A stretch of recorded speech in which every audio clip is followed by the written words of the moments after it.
Connor, aka he told me his buddies also called him Duracell, which is not the name of his project, but a great nickname.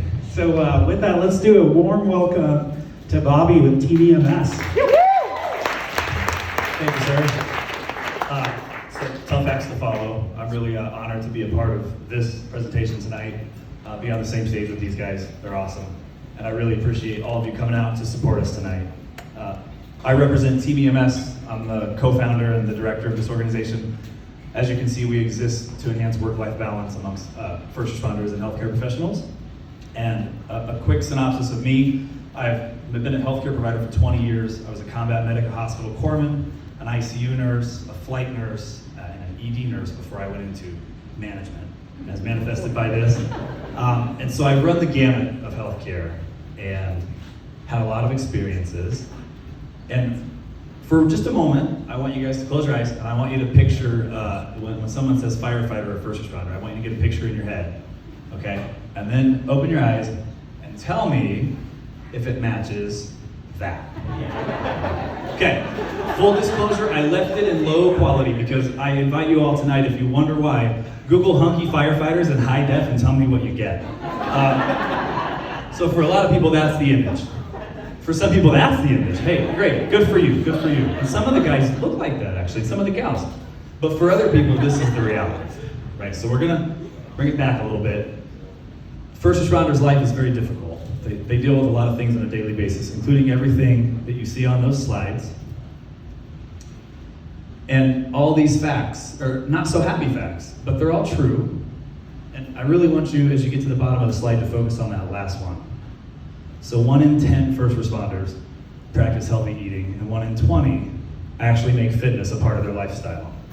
And at TVMS, we believe that if we can make an impact on the bottom point on the slide, that everything else falls in line after. So this slide just demonstrates suicide rates over the last, 16 years in our country, and the only state that's white represents the only state that the rates have actually gone down. Every other state, they've increased. In fact, that's happened for over a decade. And for me, the big piece here is that it's 20% more prevalent amongst first responders. As a matter of fact, the number of firefighters, EMTs, and officers who took their own lives outnumber all line of duty deaths currently. Not a good stat, guys, not a good stat. This is just for reference the other 3 major issues that we deal with in our country health-wise, and as you can see in Colorado, we're actually lucky, we don't have the other 3. But, as this slide will demonstrate, over 10 years' time, as it gets more red and more orange, it will animate. We have a serious problem in this part of the country with increasing suicide rates. So, we're in a dark place, we're gonna back it up a little. There's good news. Over 51% of your long-term health outcomes are directly related to your lifestyle choices. So you weren't born with a certain destiny, you get to create your own when it comes to your health, okay? For example, if you make cardiovascular exercise a part of your daily life, you get decreased appetite, improved immune response, you have lower episodes of depression and suicidal ideations, get increased memory, and you live a healthier life overall. Quick story, once upon a time I was a flight nurse. I worked for this organization. And while I was on shift, that helicopter, known as Lifeguard 2, had an accident. So 3 of my crew members were involved. I was on duty in Durango. We were all asked to come and sit down so they could deliver the news. We lost a crew member that day, and the other 2 were significantly injured. And the reason I'm telling you this story is because that was the first time in what was then 15 years of healthcare and dealing with trauma that I came to terms with the fact that I was dealing with trauma. Does that make sense? So that was when I realized that my own mental health was actually something that I needed to be aware of and that I needed to work on.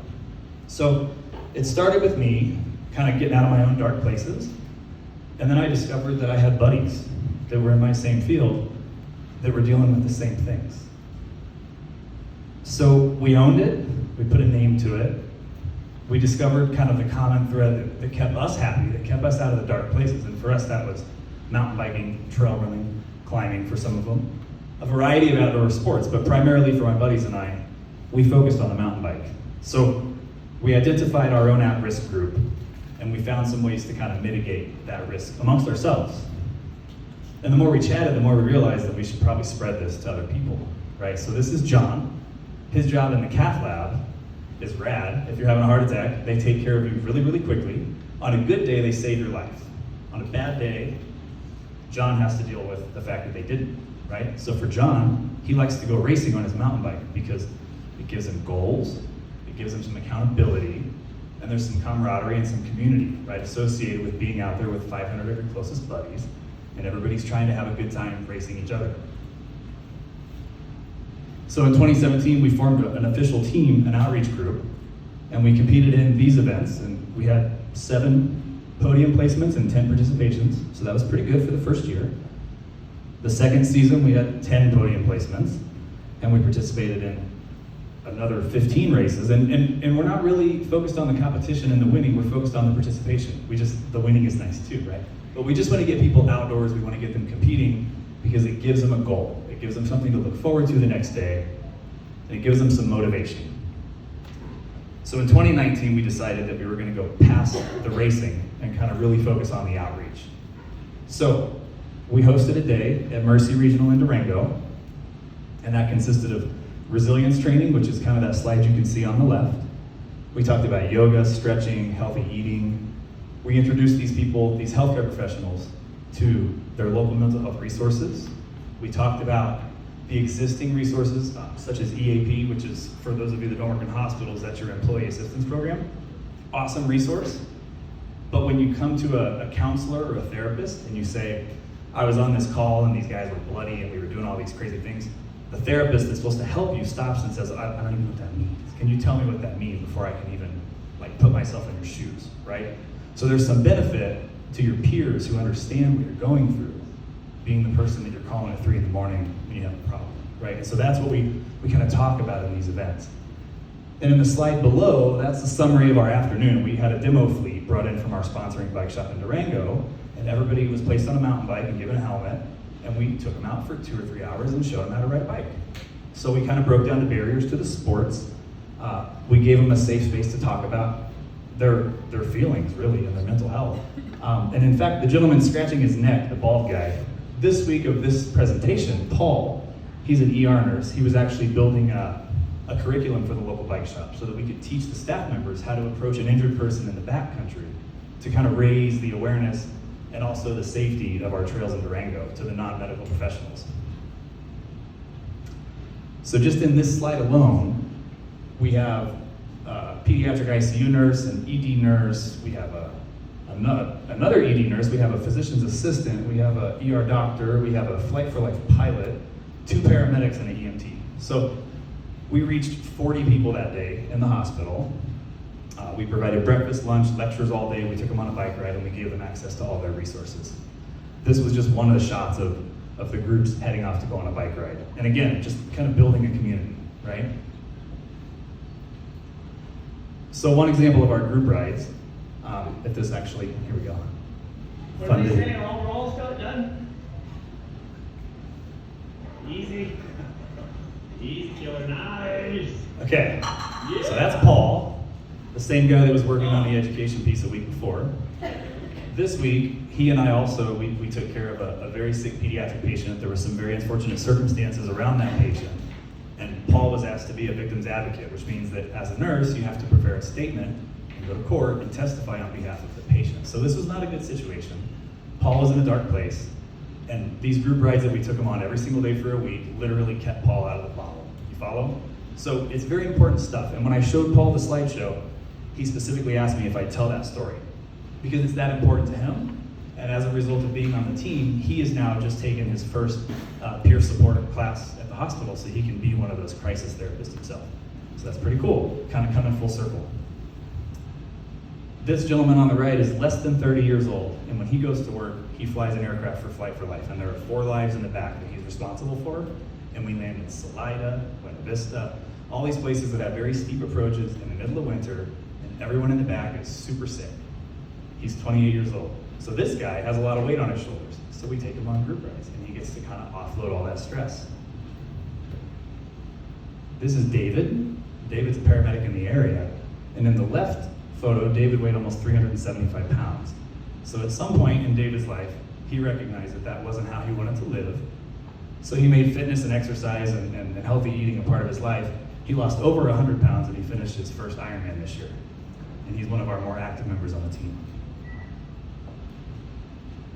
The two on the left, one's a nurse, one's a PA, they both live in the Springs and they actually met that day at one of our outreach events. We've had 2 gatherings a year and an outreach event for the last 3 years. There's the ED nurse up in the corner, that was her first bicycle, the brand new blue one on my truck there. We introduced her to the sport that weekend as well. We were given skills clinics, as manifested in that photo in the corner out in Sedona. We had the ladies sign up for skills classes at this big event in Sedona, and a brand new mountain biker on the way home rode Slick Rock in Moab and didn't have any issues. So we're just, again, introducing people to a better way to live, better way to deal with their stress, and creating new mountain bikers every day. P.S. Those two got married 2 years later. So they got married on top of a trail in Durango on their mountain bikes, and I was the officiant. So Team EMS is officially responsible for creating a peer support counselor and 1 successful marriage. They have 4 dog puppies. Okay. This is Matt. Matt was a paramedic in Albuquerque for 25 years. He has PTSD from his career, so he moved to the mountains to get away from that. He rides his bike daily. He's also an Ironman. He's an avid member of our team. He's almost 50 years old. He looks like he's younger than me. He's a tank, and he goes out and shows people young and old that, you know, you can keep doing this. You can do this until you're 80 years old if you want. For him, if he doesn't ride his bike, the stress catches up. So this is like his medicine, right? And that's the case for all of us. And I think that's the big story to tell here.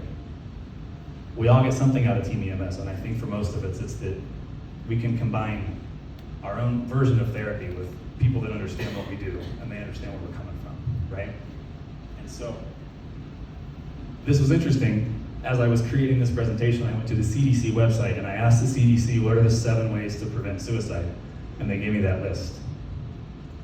And I would argue that by breaking down the barriers to the sport of mountain biking, of hiking, of trail running, whatever it is, by streamlining access to mental health within a healthcare system, by creating a safe space to talk about your feelings and your issues with your buddies who know what you're doing and what you're going through, by creating a community of mountain bikers or of trail runners or of climbers, by giving people coping skills. If you've ever ridden a mountain bike, you learn how to problem solve, I promise, very quickly. And also by mitigating their risk factors. And I think the whole thing started with us identifying a group of at-risk individuals and finding ways to help support them. So I think really Team EMS hits all 7 of those marks based on the CDC recommendations for suicide prevention. So to summarize for the future, what we would like to do is advance our operations into winter sports, because we fully recognize you can get all those same chemicals and all the same benefits from exercising in the snow that you get from the dirt, right? And we'd also like to do our increased outreach. So last year we had 1 event. This year we had 1 event. Next year we'd like to do 2, 3, or 4 events. If we hit 40 healthcare professionals per event, and that trickles out to 2 or 3 or 4 family members and coworkers every single time, it's not long before the whole region is talking about these things and getting the same benefits that we get. So I want everybody in my industry to have that day that I'm having in that photograph, and that's why I'm here tonight. So that's what I have, and I'm happy to answer any questions you might have.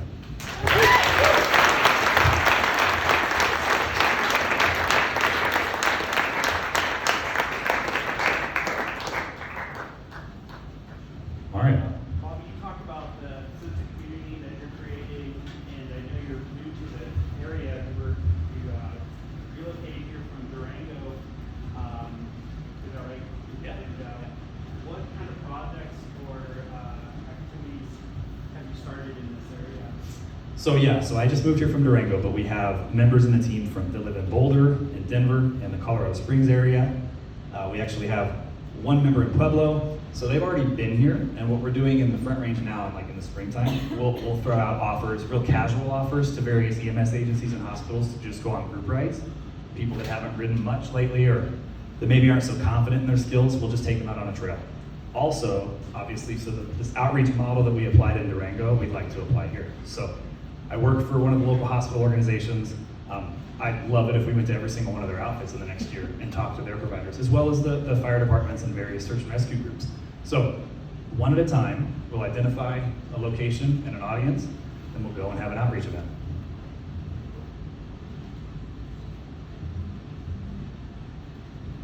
No more questions? Thanks for coming out, guys.